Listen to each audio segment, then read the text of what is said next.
Speaking of Robin Padilla, mga kababayan, naku po, eto ang sinusulong ng mga DDS o pati yata ni Rowena Guanzon. Eto ho yata, mga bossing. Ano sabi dito? Robin Padilla ho, kung ayaw mag-senador ni Robin Padilla, putik na, okey pa din sa'yo mag-senador si Robin Padilla? Meron na ba kayong narinig na maganda kay Robin Padilla?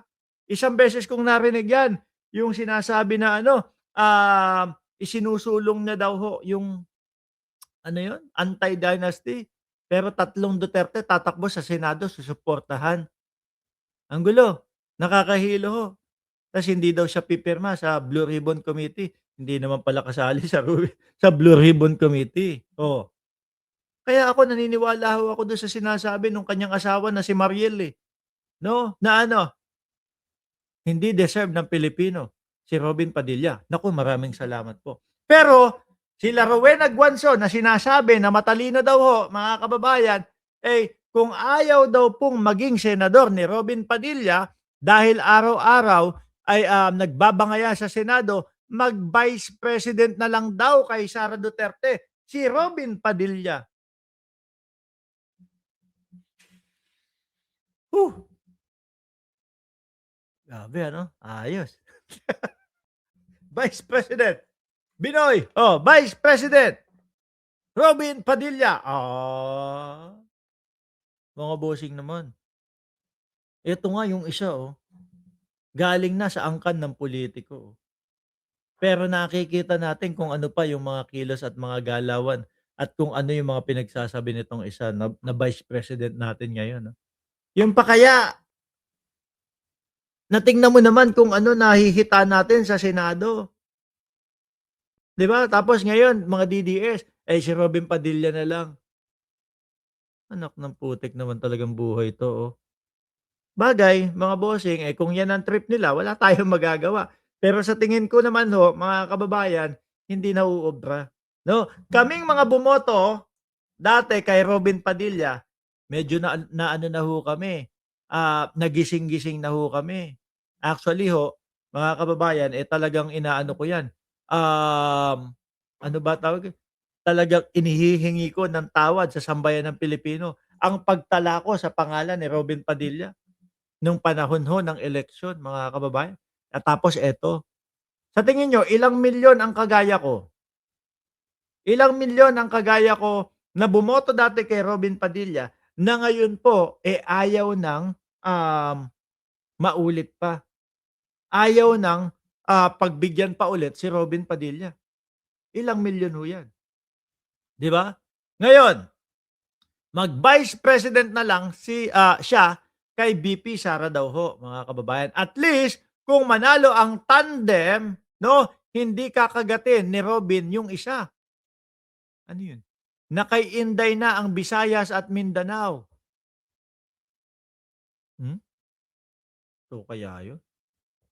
Malakas din si Robin sa Mindanao at sikat sa Luzon.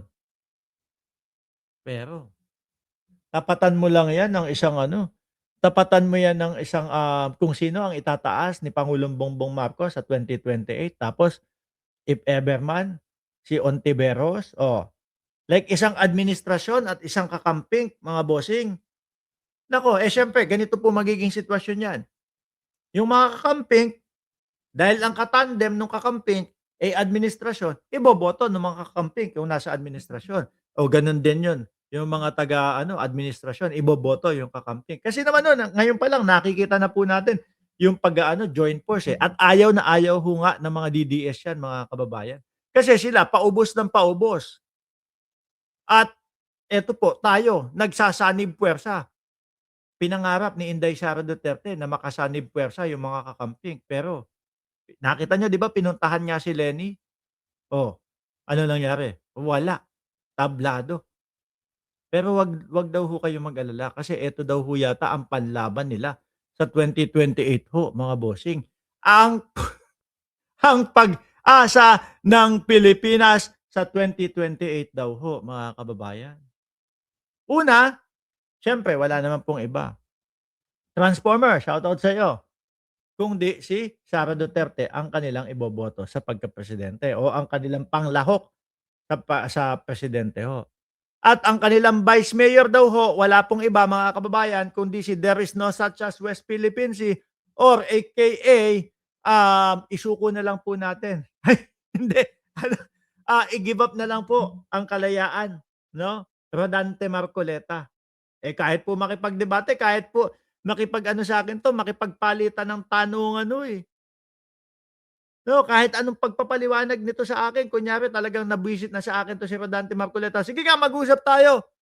Ano yung pinagkakalat mo na, gusto kong i-give up yoong ano, yoong kalayaan? Eh, di isasampal ko dun sa hindi naman yung sampal na pisikal ano, eh, di ibabalandra ko sa pagmumukha niya yung video niya. Kasi kahit ano pong lusot, ang hirap pong lusutan yun. Naka-record, buong-buo. Eh, give up na lang po natin ang kalayaan, 'di ba? At tapos sa mga senador naman ho, mga kababayan, mga boss chief, amo, sir, oh, eto 'di ba yung nagsasabi ng ano, USB. Oh, senador agad, ibang klase, putik na 'yan 'no. Labasan kayo ng amoy puki na ano nito na USB. Ay, ay, labasan kayo ng ano, USB, wawagayway ng gano'n, oh, eto na yung USB. Oh, basang-basa yung kilikili dito. Eto na yung USB. Hanggang ngayon ho, hindi nilalabas mga kababayan. Mga DDS hindi kayo nagtataka? Mga DDS hindi kayo nagtataka? Nilalabasan kayo ng mga USB, winawagayway na gano'n kahit basa yung kilikili. Pero wala pa din ipinapakita sa inyo na ebidensya. Hindi kayo nagtataka dito sa mga estilo nitong mga ito. Mocha Uson, anak ng putik na 'yan. Senador, senador, ni hindi nga makalagpas doon sa party sa party list. Hindi nga makapanapanalo, na maging congresswoman doon sa party list. Tapos senador pa ang nais, senador pa ang ano, ang gusto.